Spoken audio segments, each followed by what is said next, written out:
Every morning the world starts quietly, one soft light at a time. Homes flicker awake, shops open. People take those first small steps into a brand new day. And in all of that ordinary movement, there's something kind of extraordinary. A moment worth noticing, a spark you feel before you even name it. Sometimes it's quiet, sometimes it's small, but kindness shows up right on time. And every morning we choose to show up with you so we can look for that spark together. Good morning. I'm Matt Rouff, the Uncommon Kindness Guy, and this is Kindness Rising. Let's rise together.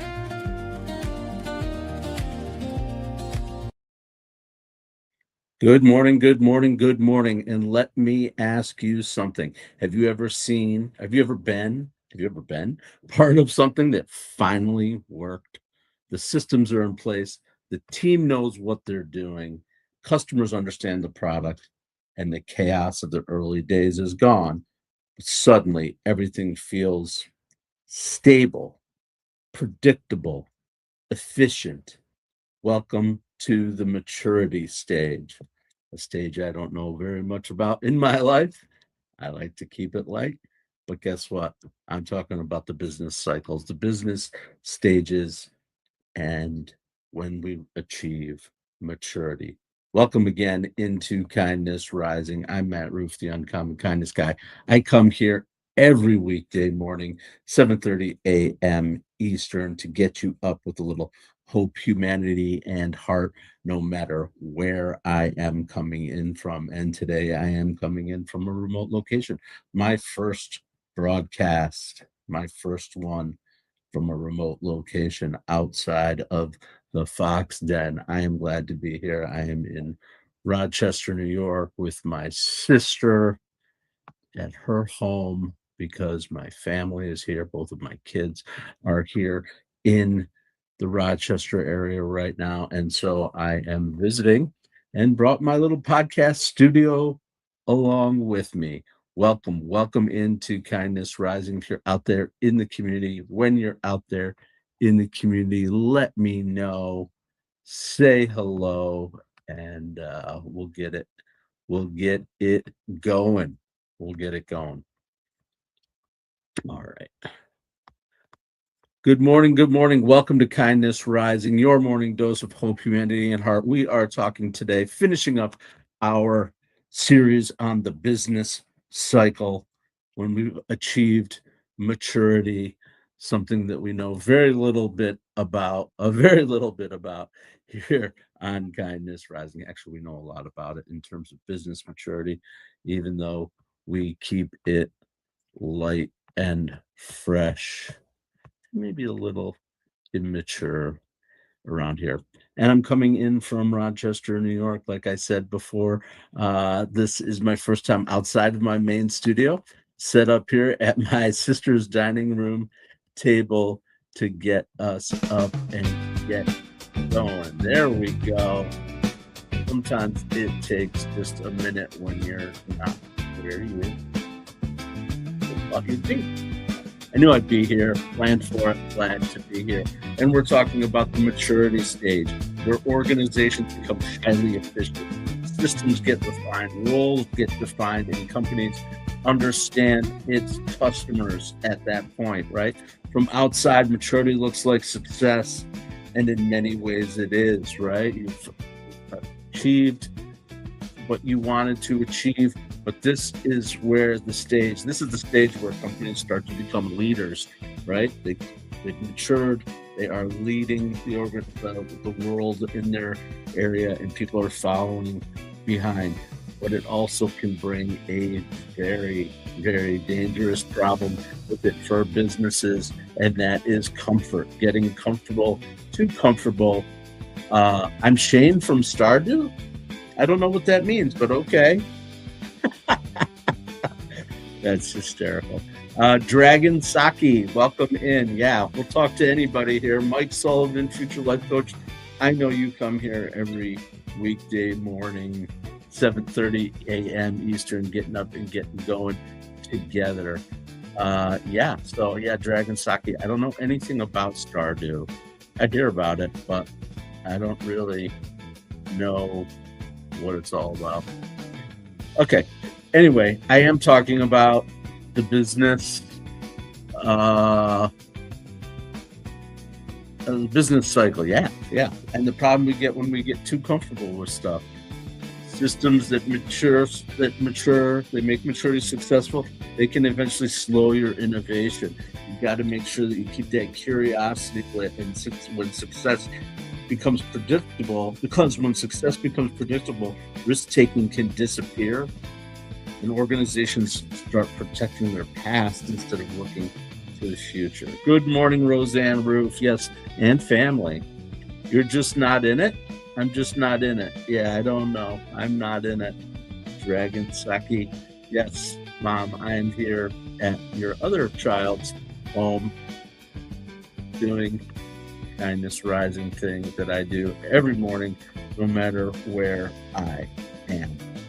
And I want to talk about a real world example. Kill the music a little bit, maybe. All right.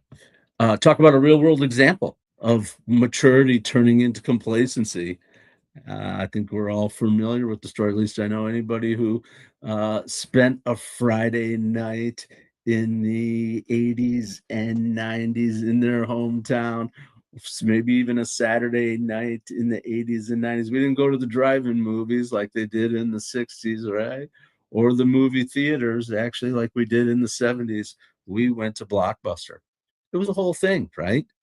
And Blockbuster dominated the home rental business. We had a place in town here called Video King, which was a big one too. But obviously, Blockbuster owned the home movie video rental as VHS transitioned into DVD before somebody else looked at this business model and said, "Wait, there might be a better, more efficient way to distribute content," right? This little company started, oh, well, you don't have to go to the store. How about if you just write me a letter and I'll send you a CD? Or send me an email and I'll send you a CD, a DVD, right? That's how Netflix did it, right? You ordered it online and it arrived at your house and you waited, and you got in line and waited for them to have enough of the film and it showed up and you're like, oh, what are we watching today? Oh, we ordered that. Remember that when Netflix did that? Yep. Yep. Or the red box, right? You'd go out to the grocery store and get your DVD.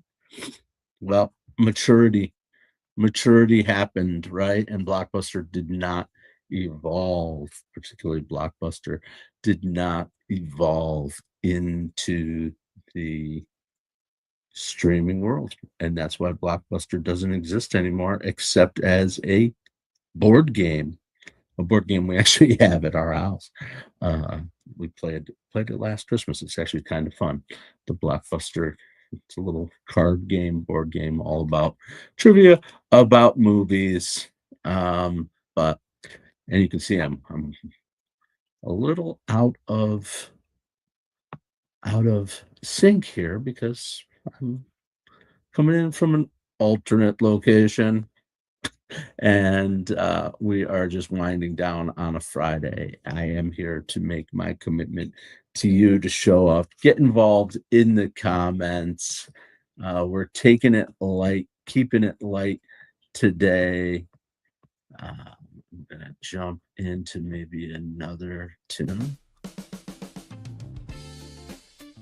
It's a fun one. All right, more music, right?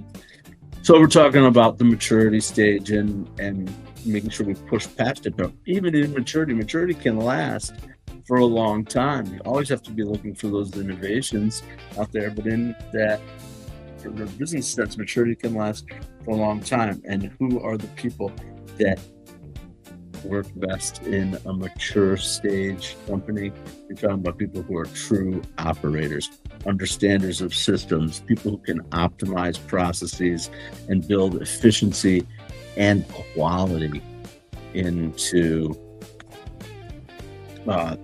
their operations, right? That's why you see mature businesses. I mean, even businesses that should be cutting edge and right out there on the edge, but are less risk taking, right?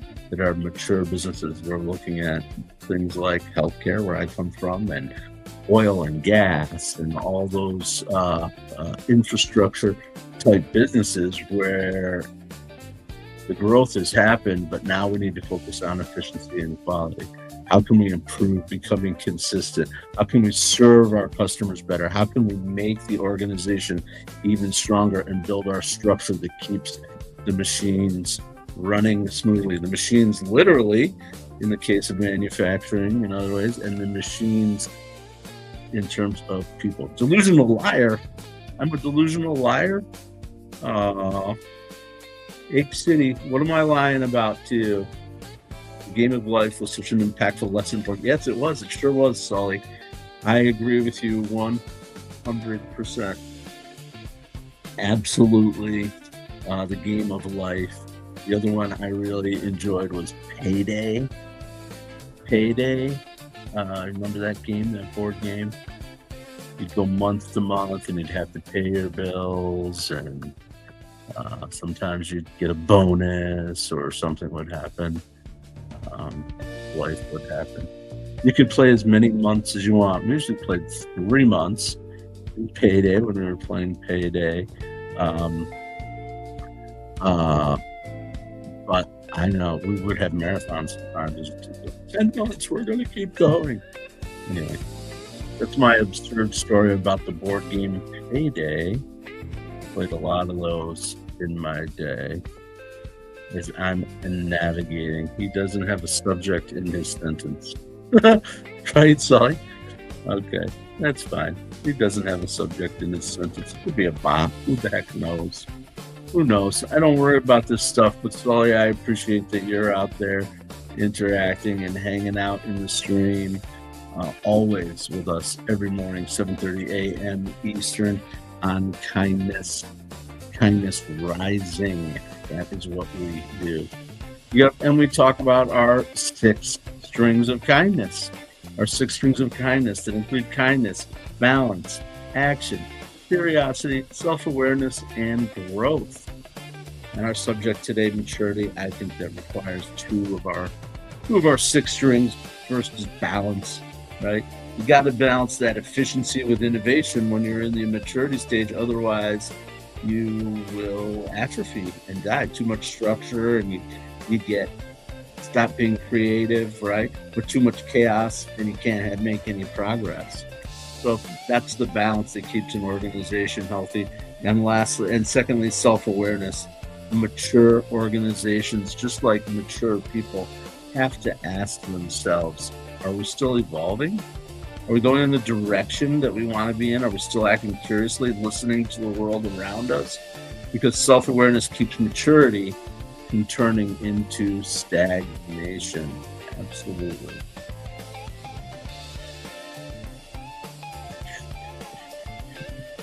Wow, this one goes hard. That guitar. This is the anthem, the call anthem. All right, cool. Lots of fun here on Kindness Rising, coming from our remote location, a very, very remote location. No, actually, we are in downtown Rochester, New York this morning, coming to you as we get up and get after it on a Friday. On a Friday, it's going to be a family weekend for me. I hope you guys are getting ready for a weekend, a good time too, as well. All right. Get involved in the comments. Come on in, say hello. Tell us what you're up to this morning. What are you doing to make your Friday a little bit kinder, a little bit better for you and for the world around you? One way that I am doing that is by highlighting organizations that lean into our subject. There's our spotlight anthem for today. And the Kindness Spotlight. We're highlighting organizations that help nonprofits thrive, or that are nonprofits themselves, or social impact organizations that are out there making a difference in the world. And even on weeks when we are talking more academic business cycled structure stuff and leadership stuff, we can always find organizations that are out there making a difference. And today's organization is one called Ashoka, Ashoka, and they work with social innovators around the world who are building solutions to problems like poverty, education inequality, and climate change. Because many of these organizations, they're focusing on these problems. They start as small startups, right? But Ashoka helps them to move forward, take their ideas, move them forward to scale, to evolve and expand their impact, right? Absolutely. And they are a reminder that maturity doesn't have to mean slowing down. It can also mean deepening your purpose.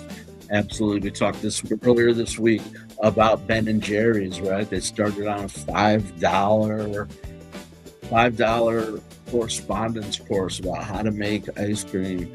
And of course, we're known now worldwide as ice cream gods, I guess, as far as that goes. But what I really love about Ben and Jerry's, of course, is that they brought purpose to their world, not just profits, right? Not just soulless profits, using those profits for good. Absolutely. So here's something I want you to think about today. Where in your life or in your work have things become stable? It's been a while. I'm looking forward to a little stability, actually, but where have systems become predictable? Right? That might be something where things are a little matured, and sometimes it's a wonderful place to be. But it's also a place where you have to remember to be self-aware enough to ask, how do we keep learning? When you stop learning, you stop living, right? And so that's absolutely, I was just reading about that and I forget. Oh, actually in my book that I'm reading right now, Merlin the magician, talking to who will be King Arthur when he was a child, and was talking about the fact that learning is life, and when the learning stops, life is over. So I think that's a very very poignant point. It obviously stuck to me because it came out organically this morning as we're here talking about maturity and learning. Thanks again for joining me here on Kindness Rising from our remote location. Life is better with cats. Goodness knows that. I'm here in Rochester, New York with my sister. I've talked about her before on the show, and certainly hers is a house full of cats. I thought for sure we would have one or two cats or a sound or something coming through, but the cats have been pretty well behaved. I think it's because they just got fed. They're probably just chilling. They're just chilling. All right. So here's your call. Today's kindness call. Today's kindness call is simple. Take one process in your life or work that feels routine and ask yourself this question: how could this be better? How could I make it better? Because innovation often begins with that kind of curiosity, returning to familiar ground, and then asking the question, how can we do it better? That's today's kindness call. Just ask yourself, how can I do this better? Thanks for joining. Thanks. Yes. We are making it happen here. It is 7:49 Eastern time on a Friday afternoon. Friday morning. Jeez, Friday afternoon. Feels like afternoon. I've been up since about 4:45. Life happens. Whatever. I'm up and at 'em this Friday for sure, and I'll be sticking around. And sticking around here on Mornings in the Lab Network. Absolutely. I actually want to share something, as long as it's just a few of us here. I see there are 3 people out there. If you're one of the 3, say hello. I'm gonna Oh, there's Mike Sullivan. He's one of the three, always out there. I appreciate you. And Roseanne, I'm going to show you. Now we're up to 4. All right. Just going to keep counting while I figure this part out. I'm hysterical sometimes. Okay. Hysterical, historical, historically hysterical.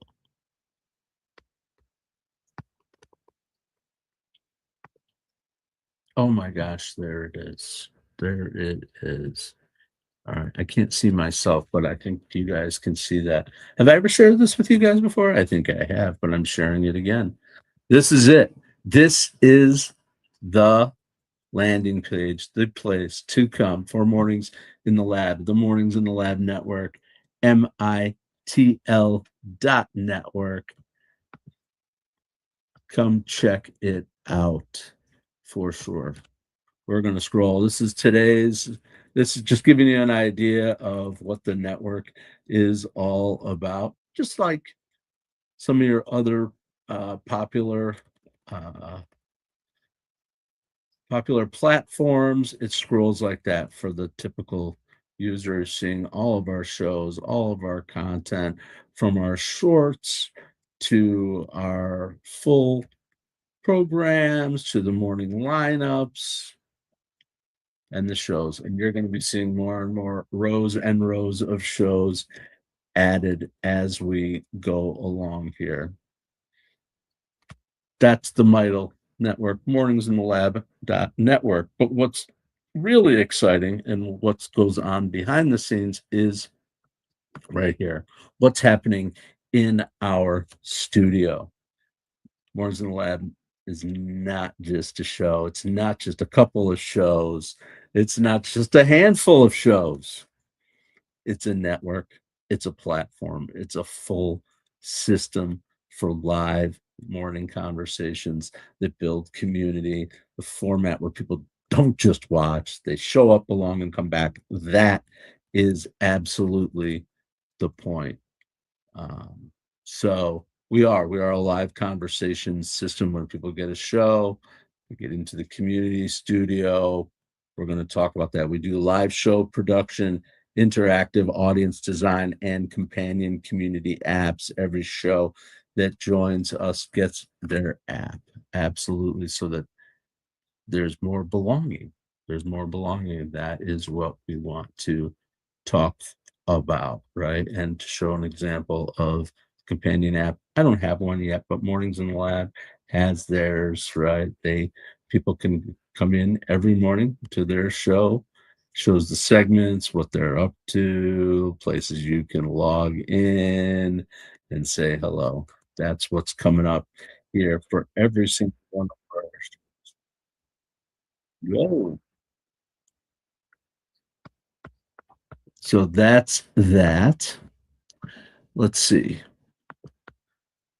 I don't know if you guys are even seeing that at that point. Were you guys even seeing what I was doing?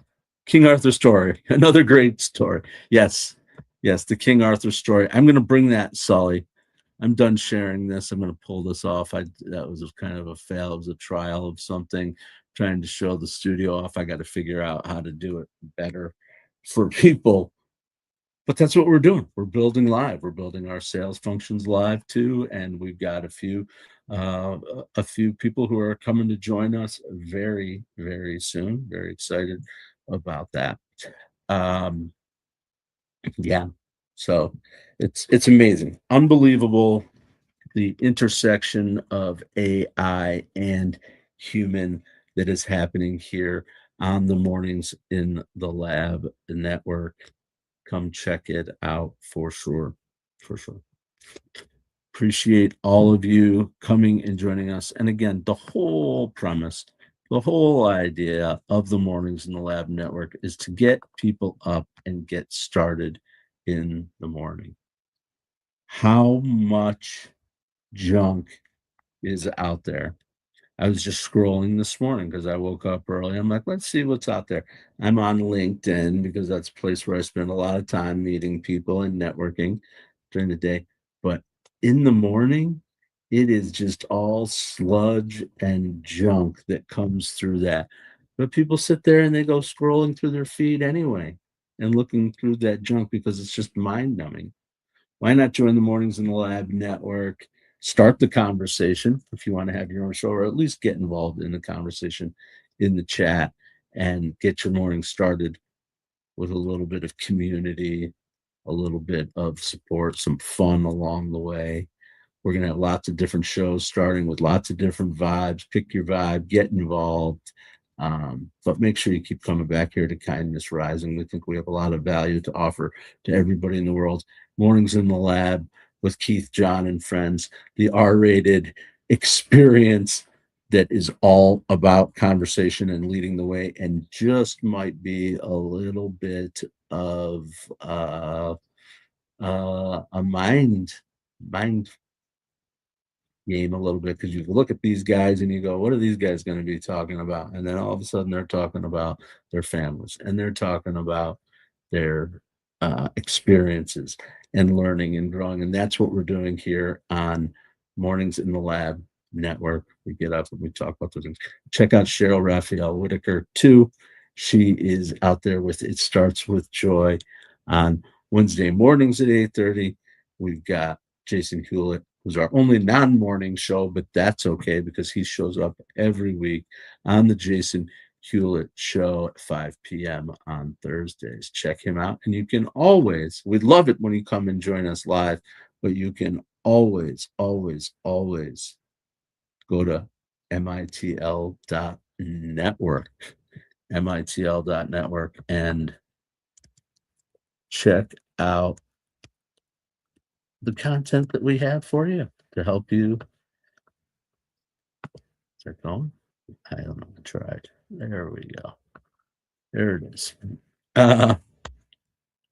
Check out our content. We have a lot of fun creating it. Get involved in the community. That's the other thing. Get involved in our communities. Tell us what you want. Tell us what you want to see. I'm here for you. I get up 7:30 a.m. I'm here at 7:30 a.m. Eastern. It helps me. It helps me, honestly. It's giving me my accountability on a daily basis in a way that I have really never experienced before in my life with this. But more importantly, it gives me a connection. It gives me a connection to you through this little digital widget right here. This thing will help me to connect with you. Absolutely. And I'm glad to get connected. And don't forget to stay connected. Subscribe to the channel, Kindness Rising, here on YouTube and on LinkedIn. Get on over to Mornings in the Lab with Keith, John, and friends on the Mornings in the Lab network too. That's it. We're winding down. We are winding down our week, our business cycle week. I don't know what next week's going to bring yet. Haven't even decided, but that's the beauty, is I get to decide. I get to decide every single day, just like I get to decide what I'm going to have for dinner. I get to decide what I want to talk about on my morning show, 7:30 a.m. Eastern, and you can too with the Mornings in the Lab network.